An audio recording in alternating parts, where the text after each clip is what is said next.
We are going to continue on in Unit 4. We've been talking about acids and bases and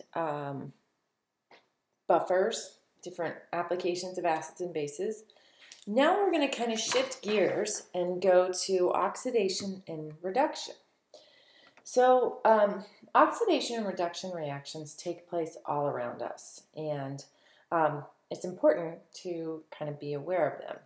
So copper metal reacts with aqueous silver nitrate to form silver metal and copper 2 nitrate. So I'm going to write this reaction out.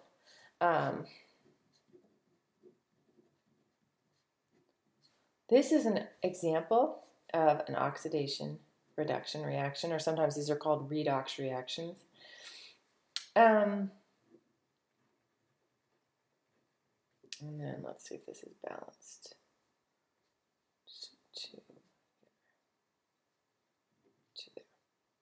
Okay. And now what I'm going to do is get rid of spectator ions are ions that don't change from left to right. And the way we know this is they go from aqueous to aqueous, solid, solid. This is nothing you'll have to worry about, but we have copper solid plus Ag plus gives you Ag plus Cu2 plus. What is happening is that copper is going from a charge of 0 to a charge of +2. So there's a joke that I always like to tell to kind of get you thinking about this. Two atoms are talking to each other, and one says, "I think I lost an electron," and the other one says, "Are you sure?" And that atom says, "Yes, I'm positive." So when you lose electrons, or when atoms lose electrons, they become positive. So this is losing electrons. And then on the other hand, we went from +1 to 0. That would be a gain of electrons. So redox reactions are just transfers of electrons. So this reaction is an example of an oxidation reduction reaction. So oxidation is the loss of electrons. Reduction is the gain of electrons. An easy way to remember this, there are a few ways to remember this. Oil rig, oxidation is losing electrons. Reduction is gaining electrons. This is how I learned it, oil rig, and I've always remembered it. Some of my co-workers have learned Leo the lion says grr, losing electrons, oxidation, gaining electrons, reduction. I don't care what you learn or which way you learn it, oil rig, Leo the lion says grr, as long as you can differentiate what's getting oxidized and what's getting reduced. It is definitely an important skill to have, and especially so that you don't get confused. Okay, so I already rewrote this equation without the anions, and so we could see the electron transfer. Now that we learned the definition of oxidation and reduction, losing electrons is copper, so this is getting oxidized, so this is the oxidation half, and this one is gaining electrons, so this is the reduction half.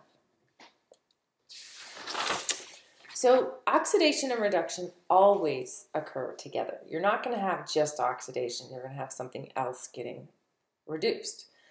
So what is getting oxidized and reduced in the following reactions?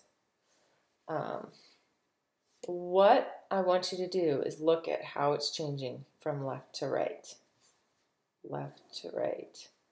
How is that changing? Now, when you have a diatomic atom, that charge is 0.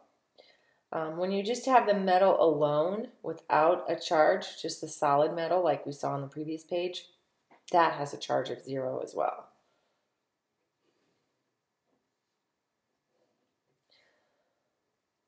Okay, so copper 2 plus going to copper 0.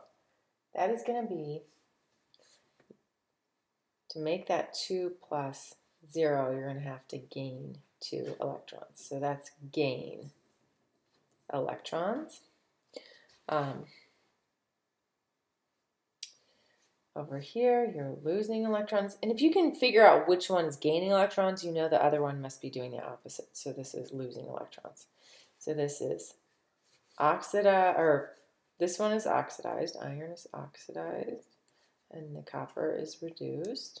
All right, magnesium, and you get really good at this after a certain point. 0 plus 2, that's losing electrons. So this is oxidized. And this one is getting reduced. Copper 2 plus going to 0. That's going to be gaining electrons. So it's getting reduced. And then zinc, 0 to plus 2, oxidized. Okay. So I've done this a lot. And it's easier for me to perhaps see how to do this. But it takes practice. So on the next page, we have more oxidation reduction reactions, and we are going to add these half reactions together. So the way these are written, the oxidation and reduction half are separated, and what we are to do is to add them together. Now, with the electrons being on opposite sides, they cancel out, kind of like a mathematical equation. So what you're going to end up with is Pb plus Cu plus 2 gives you Pb plus 2.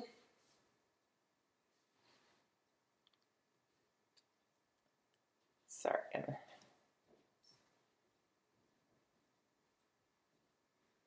Pb plus 2 plus copper. And then we'll do the same thing here. Now, here I have, in the oxidation half reaction, I have 3 electrons. In the reduction half, I have 1 electron. So what I'm going to need to do is multiply this by 3 so that the number of electrons transferred are the same. So I have Fe plus 3F gives you Fe plus 3 plus 3F minus 1. So that would be correct. All right.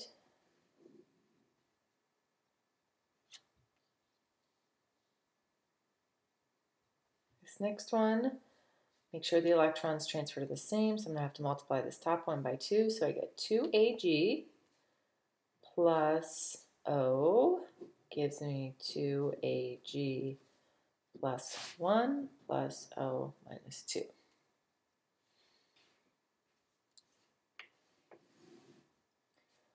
Alrighty.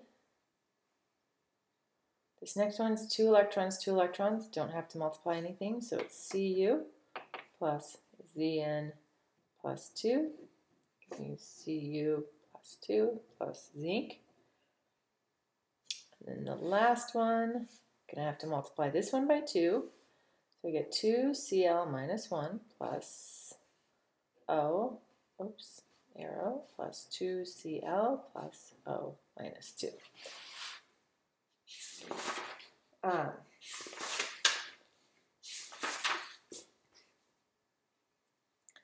So that is how you're going to add half reactions. You just need to make sure that the number of electrons transferred is the same. That is a fundamental part of balancing redox reactions. Okay, so we'll stop here. Do your practice problems on half reactions and oxidation and reduction. And I'll see you next time for more redox.